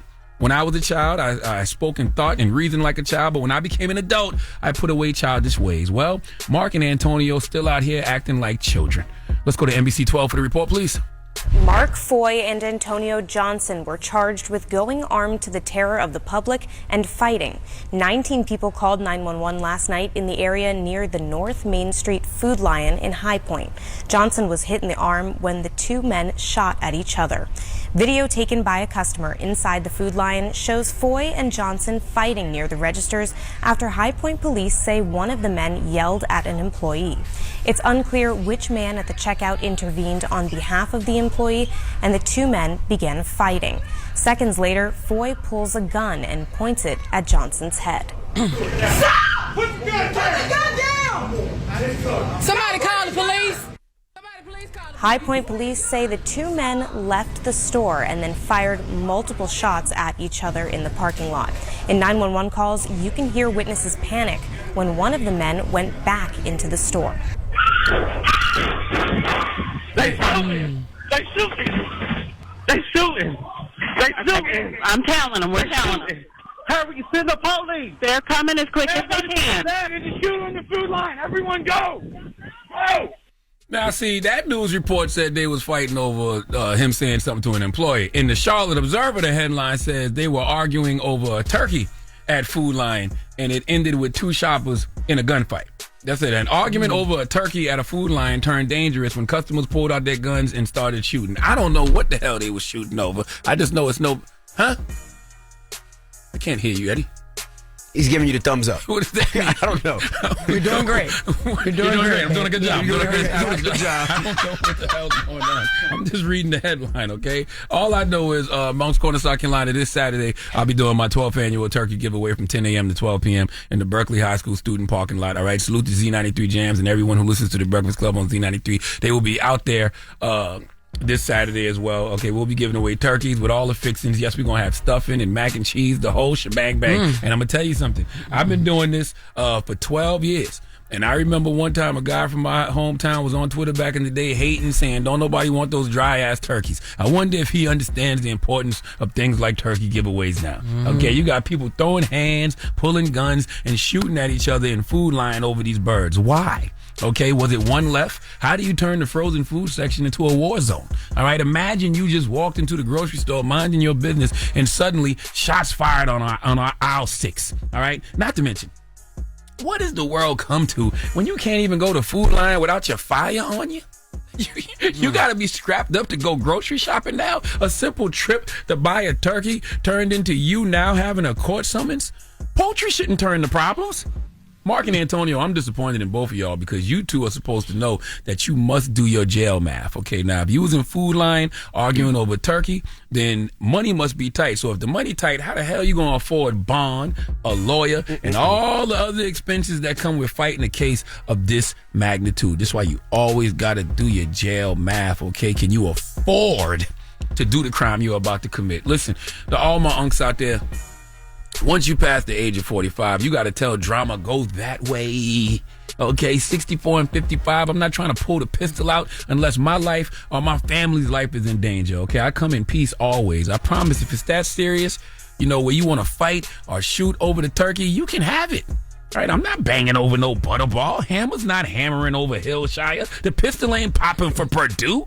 Okay, listen, it's the holiday season, and I need people to remember a couple of things. One, peace is not the absence of conflict, but the ability to handle it peacefully. And conflict can't survive without your participation. Please remember that this holiday season, and give Mark Foy and Antonio Johnson the sweet sounds of the Hamiltons. Oh, now you are the donkey of the day. You are the donkey of the day. Yee-haw. No. Okay. No. All right. We're not playing the game. I don't know the game anyway. I don't have no pictures or nothing. I have no idea. So we can't even confirm. I can't even confirm or deny. Chat, you want to assume? No, you don't want to assume? All right, fine. Let's not assume. The chat always want to play a game, MV. That's right up there. I'm with the chat. I love the chat. 'Cause I always want to play a game. No. All right. Well, thank you for that donkey today. Somebody said my lips are greasy on the chat. My lips are moisturized, sir. Okay. That's the only message you've seen is a zillion messages. All the chats. Let's play a game. I want to play a game. We're not playing. No, that's not what they're saying. They're actually just guessing, and I don't like the fact that y'all guessing. I don't like how y'all putting this. Okay. Wow. Somebody put black with a bunch of K's. Oh, okay. Somebody said, black. One, right. One black, one Mexican. Black. Black. I don't know what race they were. It don't matter. Okay. Fighting over no turkeys. I mean, shooting over no turkeys. Somebody said a country ass black with overalls. We don't know this. Okay. Right. It's High Point, North Carolina. We have no idea. Okay. All right. Country ass black with overalls is crazy. All right. Thank you for that donkey today. Now, when we come back, Jonathan Karl will be joining us. He's the chief Washington correspondent for ABC News. He has a new book. His last 3 books are about Donald Trump, correct? Yep, and this 4th one is about Trump as well. It's called Retribution, Donald Trump and the Campaign That Changed America. All right, we'll get to that next, so don't go anywhere. It's The Breakfast Club. Good morning. The Breakfast Club. Morning, everybody. It's DJ NV, Jess Hilarious, Charlamagne the Guy. We are The Breakfast Club. Loren LoRosa's here as well. And we got a special guest in the building. Yes, indeed. He has a new book, Retribution, from Donald Trump and the Campaign That Changed America. John Karl, ladies and gentlemen. Hey, thanks for having me. How are you feeling? What's up, JK? How are you? I'm doing all right. Crazy times. This is your 4th book on Trump. Yeah. You like driving yourself crazy, huh? Oh, my God. I wrote one almost 6 years ago, and I thought that would be the only one. But this is 1,500 pages on this stuff. But, I felt like I was watching history unfold. And I saw people trying to rewrite the history as it was happening, and that's why I've poured my heart and soul into these books. What feels different about this phase, this era of Trump? If anything, if it does feel different, I mean, it does. It is. I think what we're seeing now is, as suggested by the subtitle of this book, it's changing America. His first term was chaotic. I mean, the attention of the world was on the White House. There was all this controversy swirling. But, he left and it was done. I mean, there was no real lasting impact. I mean, now look what he's doing. And symbolically, you could look at like tearing down the East Wing, paving over the Rose Garden. He's changing the physical layout of the White House, but our country is changing. I mean, the use of executive power, you have a president that's shown you can just basically ignore Congress, get into the precipice of ignoring the courts. We're in a totally different phase, I think. I think the first term was more to see how far or what he can get away with. And then when he came back, he just started, he started hot. First day, desk, signing all types of pardons, signing things into play immediately. So I think the first term was, let me see what I can get away with. Yeah. And he had all these people around him in the first term who had credentials. He felt like almost like trophies on a wall. His cabinet, you had the 4-star Marine generals, you had the CEO of ExxonMobil, you had the retired judge and senator he put in charge of the Justice Department, and every one of those people, you could say, well, Trump has no experience in government, but they do, and he felt betrayed by all of them. They all tried to keep him to a degree in line, and now that they're all gone. You begin the book with an admission. You say you believe the Donald Trump comeback was highly unlikely. What was the moment or series of moments in your reporting when your thinking shifted? It wasn't really until pretty close to the election when I saw how the Kamala Harris campaign was approaching it, and I saw their almost desperation to have another debate with Donald Trump.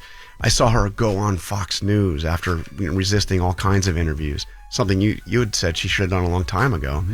And I report in the book how her campaign actually approached Fox and asked them if they would host a debate. This is in the end, in October. And Trump and Fox said sure, but Trump had no interest in doing it again. And that's where I saw she wouldn't have been doing that if they didn't see that she was likely to lose. When you realized that not only was a comeback possible, but that the campaign was built around this idea of retribution in a structural way, when did you realize that? Really early on. I mean, I was there in Mar-a-Lago when he announced his campaign shortly after the midterms in 2022. It puttered along. It was nothing. It was Ron DeSantis was leading in the polls, if you remember, double digits by the end of 2022. And then he gave this speech at CPAC where he used that line.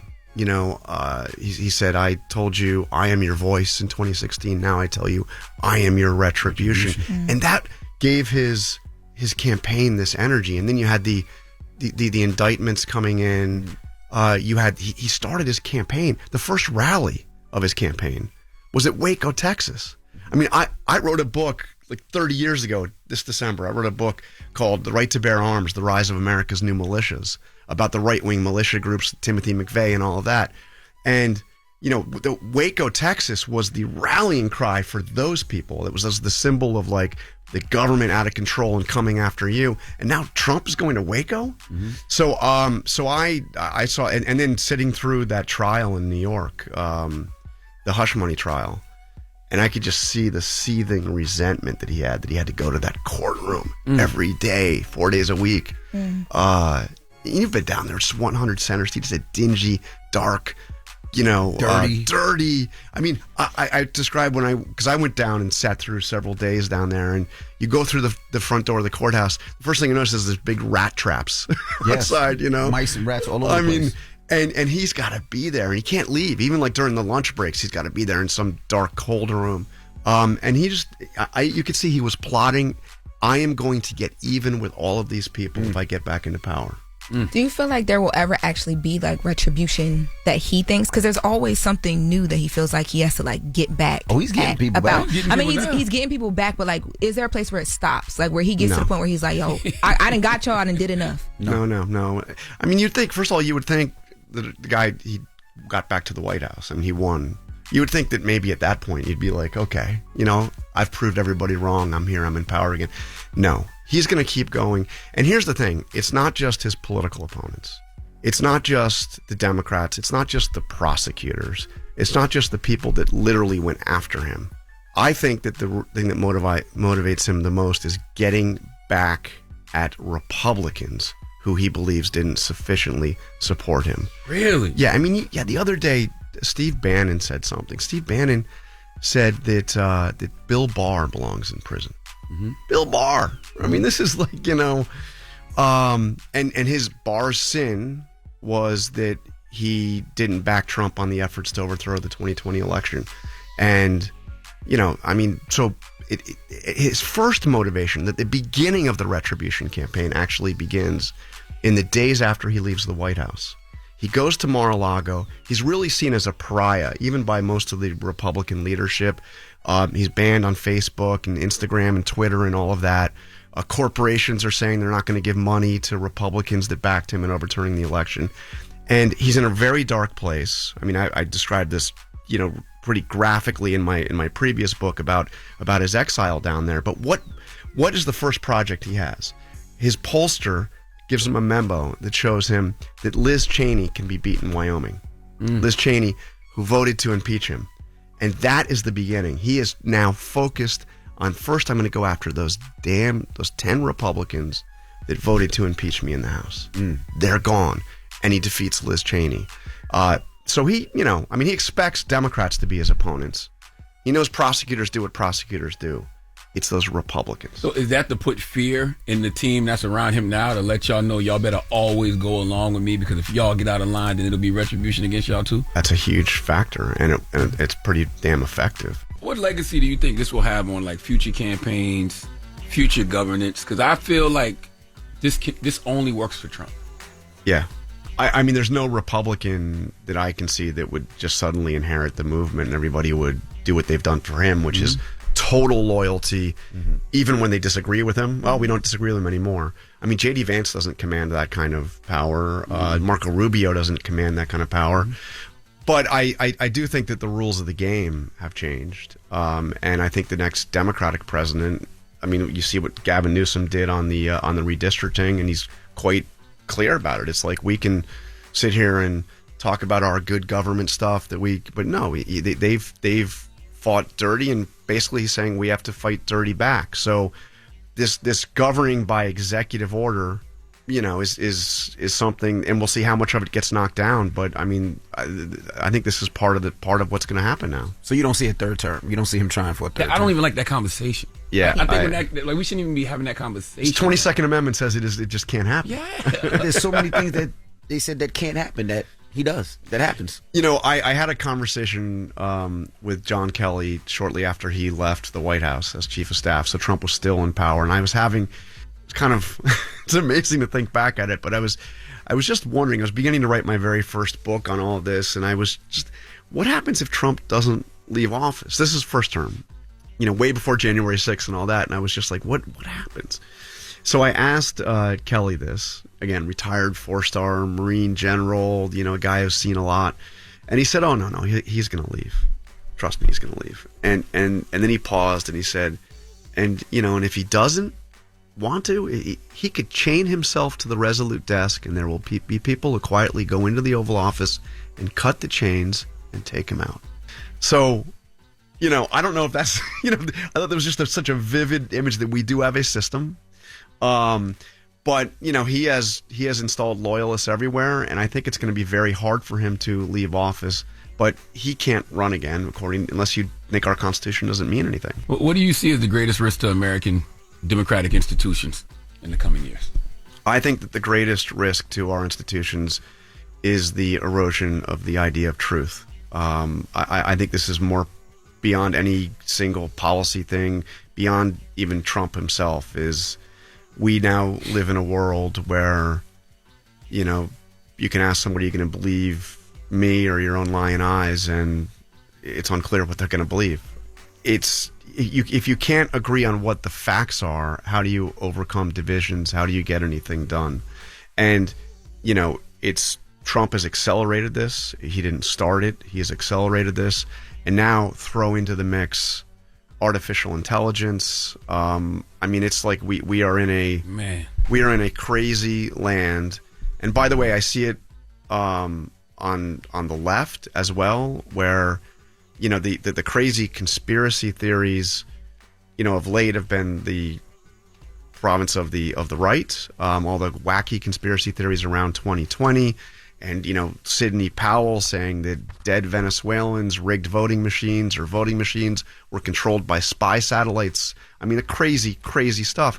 And now, I mean, I can't tell you how many people I've come and tell you that Trump rigged the 2024 election, and it was Elon Musk, and it was Starlink, and they controlled the voting machines. It's like the same conspiracies. Mm-hmm. It's like, can we just try to establish facts? And that's the business that I'm in, and I'm desperately trying. That's why I wanted to write these books again, because I wanted to. First of all, I felt I had the access, and I had the vantage point. To be able to shed new light on the events that we're going through. But I also wanted to make sure that people don't rewrite it and pretend things that happened that didn't happen. That's right. So that means all your books are getting banned soon. Yeah. That's what that means. Absolutely. Get them soon before they're done. If you were looking back, this is my last question. If you were looking back in 10 or 20 years at this campaign, what will historians say it did to the Republican Party? What would they say it did to the presidency and the media? And what do you hope your legacy will be as a chronicler of this era? I think that it completed the utter transformation of the Republican Party from the Republican Party to the Trump Party. It started before the campaign, but it was absolutely solidified. This is not Reagan's Republican Party. It's not Bush's Republican Party. It's not Paul Ryan's. It's not Mitt Romney's. This is an entirely different Republican Party, both substantively in terms of policy, and just in terms of the force of the personality of Trump. How long that lasts, what it means after there is no longer a Donald Trump, remains to be seen, but I don't think you suddenly go back to the old Republican Party. That's gone. The country, I think it just solidified that division in our country that is not going to be overcome after Trump is gone. I mean, we are in a place where we have a political and cultural divide in the country that I don't think is going to go away. And in terms of my legacy on this, or I don't know if I even look at it that way, but what I hope people will say is, look, 50 years from now, 100 years from now, people are going to want to ask, what the hell was that all about? And I hope that these books, especially this one, somebody can say, read this, and you'll get a sense of what it was like and how it happened. All right, get it before it's banned, y'all. That's right. Retribution. Donald Trump and the campaign that changed America. Jonathan Karl, ladies and gentlemen, thank you for joining us. Hey, it's awesome to be with the Breakfast Club. Thank you. It's the Breakfast Club. Good morning. The Breakfast Club. Let's get to the latest with Loren. Loren becoming a straight fat. She gets them from somebody that knows somebody. She gets the details. I'm a homegirl that knows a little bit about everything. She be having the latest on this. The latest with Loren LoRosa. Sometimes she have facts, sometimes she have details, sometimes she have a little bit of everything. On the Breakfast Club. First of all, Jess, I know when you're not paying attention. What I say? Whenever you pretend to read, that's how I know you really just playing. Okay? She'll pick up a stack of papers and start looking at them all serious. Okay. She's preparing. Yeah, all right. Go ahead, Loren. Let's go, Loren. So just announced, Jake Paul has announced that the next fight he will take, which will be streamed on Netflix, will be against Anthony Joshua. Now, this is following the... Can I say something real quick? What? Jake Paul, my kind of white boy. I love a white boy that's not afraid to die. You hear me? I love when a white boy, because white boys be, that's what you call serious white boy. And when they be doing these like crazy extreme stunts where they not afraid to die, him getting in the ring with Anthony Joshua, you got my respect now, Jake Paul. Dropping the clues bombs to Jake Paul. I gotta He ain't check out afraid to Anthony die. Joshua. I gotta Google check him. him out. Nah, Google that action serious. figure. He's a two-time heavyweight champion, Olympic gold medalist, sanctioned professional boxer. He also fights at 100 more pounds than Jake Paul has been known to fight at. And listen, we've seen Anthony Joshua get his ass kicked in the ring a few times. Okay. But I'm telling you right now, he ain't getting his ass kicked against Jake Paul. A British. Is that right? He British. Telling you that right now. He got 4 losses, so he's against other heavyweight fighters. Other heavyweight fighters, okay, against Usyk, who's one of the greatest boxers of all time. He lost twice. Okay, and he lost to Daniel Dubois, who gets busy. All right. Ruiz, okay, but all right, that shouldn't probably happen, but whatever. Heavyweight, super heavyweight. Yeah, he get busy. Yeah. Damn. So what weight class is He's a little Jake? older, so the Jake people probably Paul, sleeping on him. Jake, Joshua, what, like 36, 37? That's not old. Boxing? I don't even think is he that old? I don't think He's that 36. Oh, 36. He had a birthday October 15th. Okay. Yeah. Damn. Jake Paul he released a statement. He says this isn't an AI simulation. This is Judgment Day. A professional heavyweight fight against an elite world champion in his prime. When I beat Anthony Joshua, every doubt will disappear. He's talking to you, Charlamagne. Okay. And no one can deny me the opportunity to fight for a world title. To all my haters, this is what you wanted. To the people of the United Kingdom, I am sorry. On Friday, December 19th, under the lights in Miami, live globally, only on Netflix, the torch gets passed and Britain's Goliath gets put to sleep. So this is to... It's going to be December 19th in Miami. So this is to replace the fight with Javante. With Tank, Yeah, this has...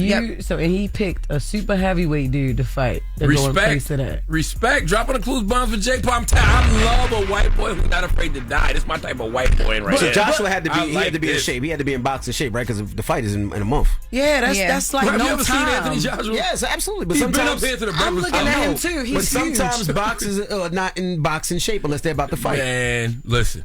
AJ could wake out his sleep, all right, and put Jake Paul to sleep. Okay. And I ain't taking nothing from Jake Paul. I'm just telling you, I respect the fact that Jake Paul is getting in the ring with somebody like Anthony Joshua. But I'm telling you, night.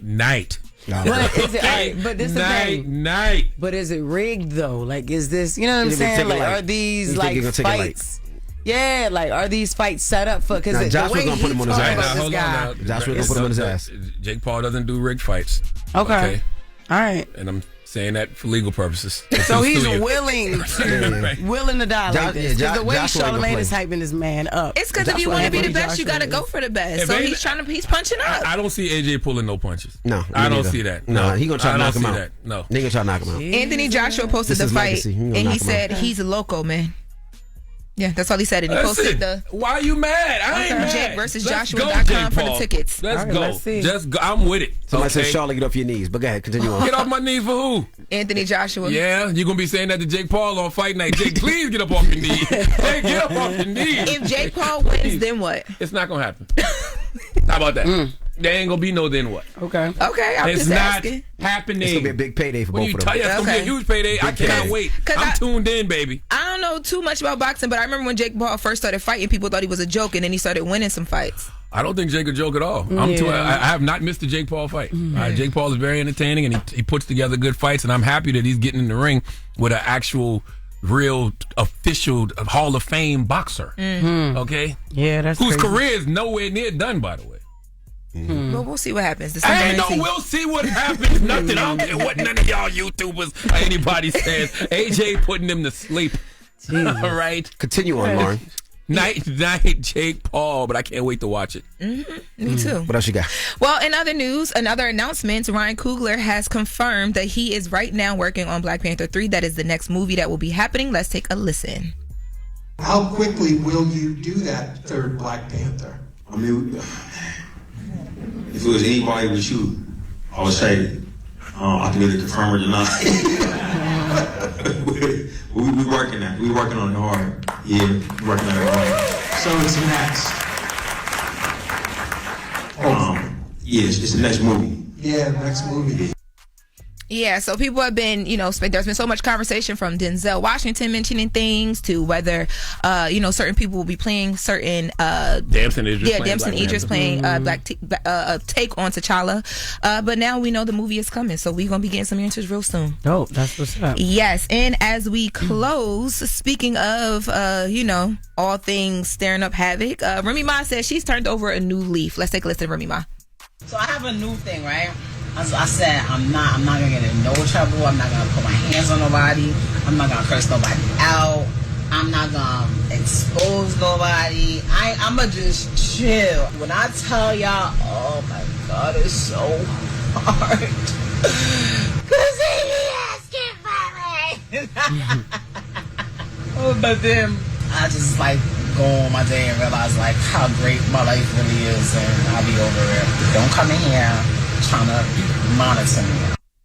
Yeah, so Remy Ma says she's doing other things. And also, too, I played this because I wanted to mention the fact, and we didn't cover it when she first announced it, but I know she's kind of been out the way a bit, but she's been working on a digital network, which is where she says a lot of her focus is going. It's called the Remy Network. It's a free ad-supported streaming platform launching Thanksgiving Day, so it'll be launching next week. And it's designed to be a home for hip-hop culture, content. You can put your content on there. You're able to, she helps you build up numbers, money, all the things around content, because she's been doing so much for herself for all of her career.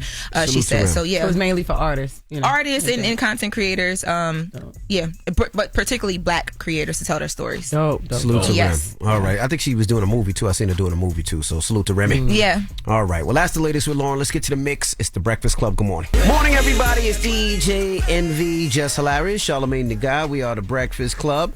Again, salute to De La Soul and Jonathan Karl for joining us this morning. Yes, man. De La Soul's new album is out right now. It's called Cabin in the Sky. It's out next week. It comes out November 21st. Yes, it comes out November 21st. I'll be forgetting we be having these albums before other people do. But, yes, salute to De La Soul, man. Legends in the game. Salute to Jonathan Karl. His new book, Retribution, Donald Trump and the Campaign That Changed America, is out right now. Salute to Liel. I went to Liel's bat mitzvah this weekend. My first bat mitzvah. It was very different, but I enjoyed myself. Like, what? I Yeah, never it was been to lit. a Definitely, bat yeah. mitzvah It was. They party. They party. They pick up the whole family in a chair and they spin the chair around. It was dope. It was new, but it was. We enjoyed it. It was cool. It was cool. That's what's up, y'all. Yeah. So, all right. And shout out to Toledo, Ohio, y'all. I had shows there over the weekend, and Detroit came out.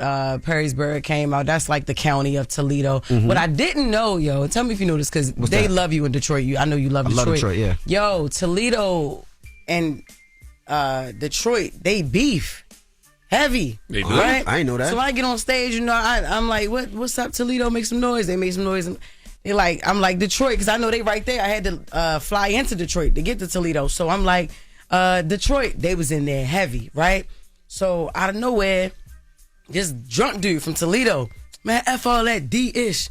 Man, they always talking about Toledo is baby, Detroit and Detroit Junior. We do our own ish up here. We got our own anybody want to say something can get. Man, it was a table of Detroit guys to the right, all of them. I know them because they all got on the buffs. It don't matter how old you are, who you are, you got on the pair of buffs.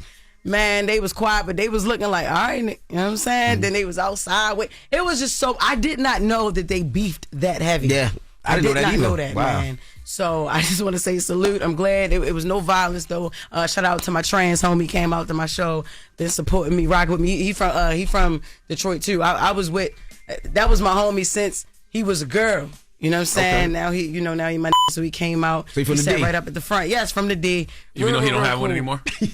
Yeah, no, he has one now. He had a P at first. Like, this person has been my fan since he was a woman. And and he finally fully transitioned and he set up the front and he was like, yo, it's me. And I was like, who? But then he told me and showed me the pictures. I'm like, oh, it's you finally finished your transition or whatever like that. So yeah, shout out to him, y'all. Shout out, man. I had a lot of fun though in Toledo, Ohio. So all right, well, you got a positive note, Charla? I do, man. It comes from one of my favorite authors, Dr. Wayne W. Dyer. Dr. Wayne W. Dyer said, the essential lesson I've learned in life is to just be yourself.